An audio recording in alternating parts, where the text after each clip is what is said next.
In the midst of the COVID-19 outbreak, it's really important, I believe, to appreciate the fact that our own attitudes and behaviors can be as equally contagious as the disease itself.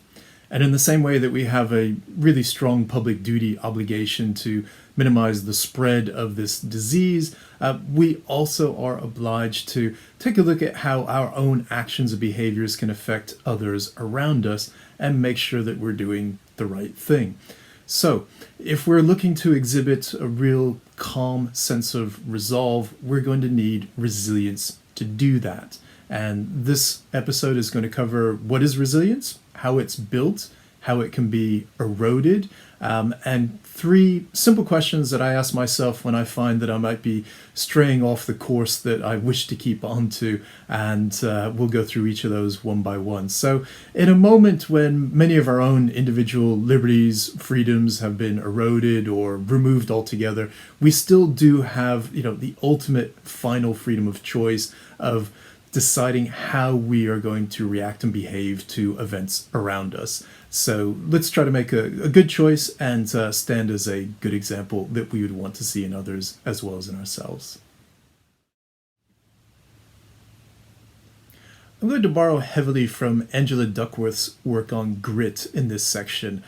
She's got numerous publications, a TED Talk on the subject of grit, her take on resilience, where fundamentally she evaluates the success performance of people across all different spheres of human endeavor and looks at what could be possible advantages and disadvantages in terms of intelligence, natural raw talent, circumstances, and basically comes up with the concept that at the end of the day, it's a person's ability to have a clearly defined long-term goal and then to execute that goal on a daily basis through the relentless pursuit of that via small tasks day in, day out, and the complete lack of willing to quit. So this grit or this resilience has been a real fundamental cornerstone of human achievement since the dawn of time.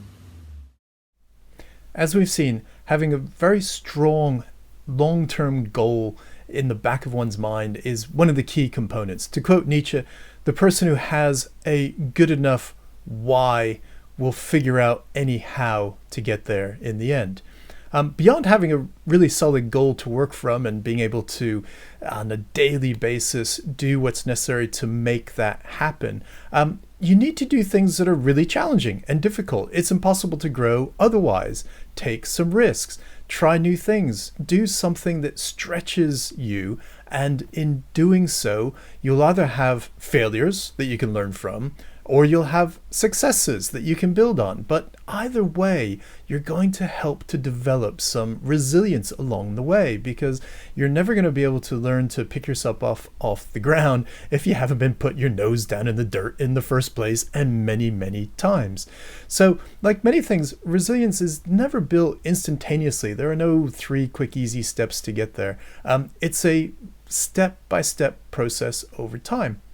And in a similar fashion, it tends to erode in a step-by-step process over time as well, if it's not looked after. So in trying to communicate positive messages, being someone who is calm, thoughtful in a situation which could otherwise create negative reactions or impulses, I think it's quite important that we are able to fall back on this resilience. And if we see any little cracks start to appear, and I've had that experience, I promise you, then it's really important to pull yourself up short. And from my side, I find that there are 3 questions I ask myself that are really useful in putting my head back onto the right pathway. So I'm going to go through each of those now.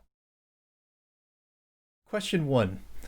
Is this, and this is my attitude, my behavior, what have you, is this helping in the situation?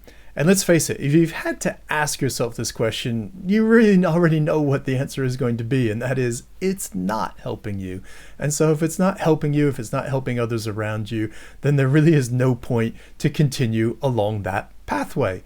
So this is a good way to make yourself pull up short and pause, re-examine where you're at and reconsider what you're actually doing in the moment. Question number 2 is asking yourself, how much control do I actually have in this situation? Now, there could be extremes where you have quite a lot of control, or you have actually very little to none. Nevertheless, whatever the situation is, you should have control. You certainly have responsibility for your own actions and your own behavior, your reaction to things that are happening in the moment. So, looking at where you could be along this continuum of no control to maximum control, just decide what elements actually you can influence and affect, concentrate on those, and the ones that you can't, it's obviously much easier said than done, but you just have to really put those out of your mind. If you can't control something, then fretting about it, worrying needlessly, it gets nothing done. It expends energy. It saps you from doing any other things instead that could actually influence the situation. But no, you end up getting spun up in the emotions or the situation and not actually having any influence or positive effect on it whatsoever because you just didn't have any control over it. And if you can accept that, it gives you a huge degree of freedom to just let that one go and concentrate on what you can deal with. For me, the third question is the most effective, the most powerful, and it's quite specific to the context of the COVID-19, but you could apply this to other situations as well. And it's simply, are my actions, are my thoughts and behaviors worthy to the situation?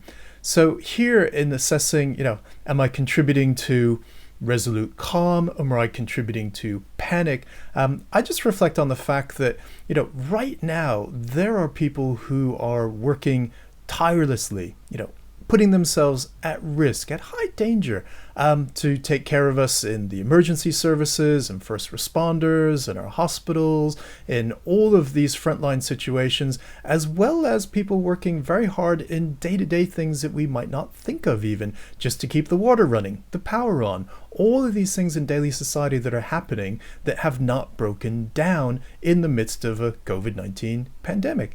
So in the midst of all of that, I find I have to ask myself, well, what would they think of my behavior, my action?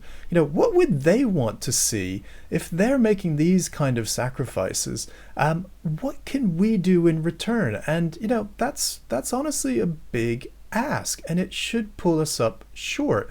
And if we feel that, we simply have a right to moan and complain and lose it in a bad situation, then, spare a thought for people who really are in a much more dire situation than us, but are actually putting things right on our behalf. So if that doesn't give you pause for thought and make you reassess what your actions are in the moment, then possibly nothing will. So for me, that is the most powerful and the one that I'll simply wrap up with here. So take care, and I'll see you next time.